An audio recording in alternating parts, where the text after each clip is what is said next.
तुकाराम मुंडेंना पाठिंबा, संविधानाचा जयघोष, कडेगावात सर्वपक्षीय एल्गार.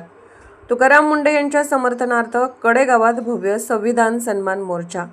विविध पक्ष, सामाजिक संघटना आणि शेतकरी संघटनांचा उत्स्फूर्त सहभाग. प्रांत कार्यालयावर निवेदन सादर.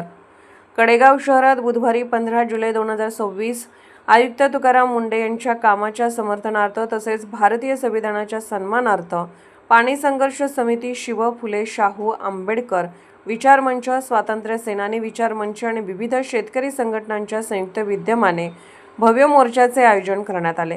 या मोर्चात विविध राजकीय पक्ष, सामाजिक संघटना, शेतकरी, महिला व नागरिकांनी मोठ्या संख्येने सहभाग नोंदविला.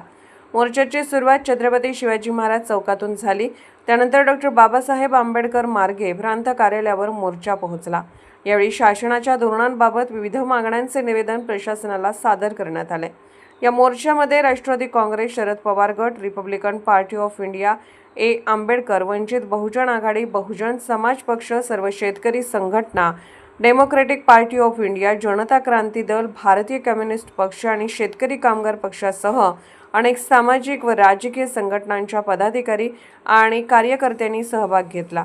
मोर्चाला पाठिंबा देण्यासाठी शेतकरी संघटनेचे राष्ट्रीय अध्यक्ष रघुनाथदादा पाटील, कॉम्रेड सुभाष बापू पाटील, किरण तात्या लाड, कुंडलिक नाना एडके तसेच शक्तीपीठ महामार्ग संघर्ष समितीचे ॲडव्होकेट दीपक लाड यांची प्रमुख उपस्थिती होते. यावेळी उपस्थित मान्यवरांनी संविधानातील लोकशाही मूल्याचे रक्षण, प्रशासनातील पारदर्शकता आणि जनहिताच्या प्रश्नांवर ठाम भूमिका घेण्याची गरज अधोरेखित केली. आयुक्त तुकाराम मुंडे यांच्या कार्यपद्धतीला पाठिंबा दर्शवत जनतेच्या हितासाठी प्रामाणिकपणे काम करणाऱ्या अधिकाऱ्यांच्या पाठीशी समाजाने ठामपणे उभे राहावे असे आवाहनही करण्यात आले. मोर्चात महिला, युवक, शेतकरी आणि विविध संघटनांचे पदाधिकारी मोठ्या संख्येने सहभागी झाल्याने कडेगाव शहरात संविधान सन्मान आणि जनहिताचा बुलंद आवाज उमटल्याचे चित्र पाहायला मिळाले.